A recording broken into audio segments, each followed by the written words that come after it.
हाँ दोस्तों, हमास और इजराइल के युद्ध के बीच में अमेरिका ने अपने जंगी बेड़े को इजराइल की मदद के लिए इजराइल के बेहद ही निकट तैनात कर दिया है। आप लोगों को मैं बता दूं, अमेरिका के राष्ट्रपति जो बाइडेन ने ये बात तो बिल्कुल क्लियर कर दी थी कि अगर इजराइल और हमास के इस युद्ध के बीच में कोई तीसरा देश फायदा उठाना चाहता है तब उसे अमेरिका का सामना करना पड़ सकता है और अमेरिका खुल के इजराइल के समर्थन में है। ठीक कुछ ऐसा ही हुआ है दोस्तों।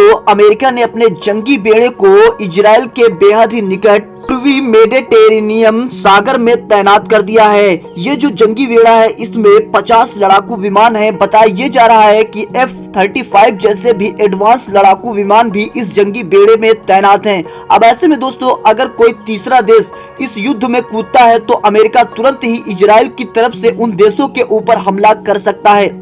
जिस तरीके से चुन चुन के हमास के लड़ाकुओं को मार रहा है, हमास के आतंकवादियों को मार रहा है, अगर इसी तरीके से युद्ध चलता रहा तो हमास के लड़ाकुओं का नामो निशान इजराइल मिटा देगा। और वैसे भी इजराइल ने पहले हमला नहीं किया है, पहले हमला किया है हमास के आतंकवादियों ने, जिसमें इजराइल के लगभग 700 से भी अधिक लोग मारे गए हैं। और इन लोगों की शहादत का बदला इजराइल तो लेने वाला है। इसी वजह से इजराइल ने अपना रौद्र रूप दिखा दिया है। खुद इजराइल के प्रधानमंत्री ने ये कहा है ये कोई मिशन नहीं है, ये सीधा हमला है।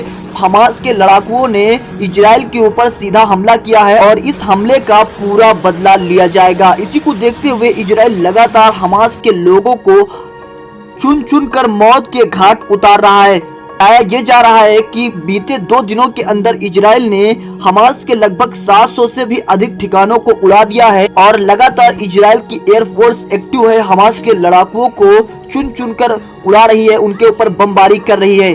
दोस्तों, अमेरिका का जो जंगी बेड़ा इजराइल की मदद के लिए आ गया है, इसकी वजह से जितने भी हमास के लड़ाकुओं के समर्थक देश थे उनकी हालत बिल्कुल खराब हो चुकी है।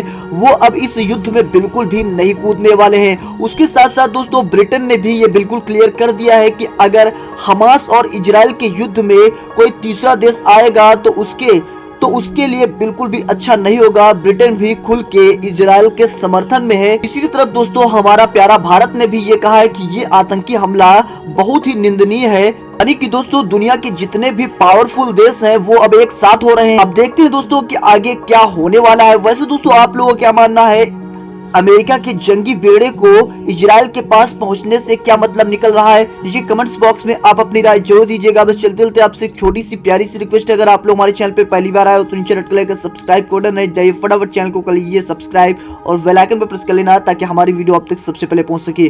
दोस्तों चलता हूँ, मिलता हूँ नेक्स्ट वीडियो में। जय हिंद, जय भारत।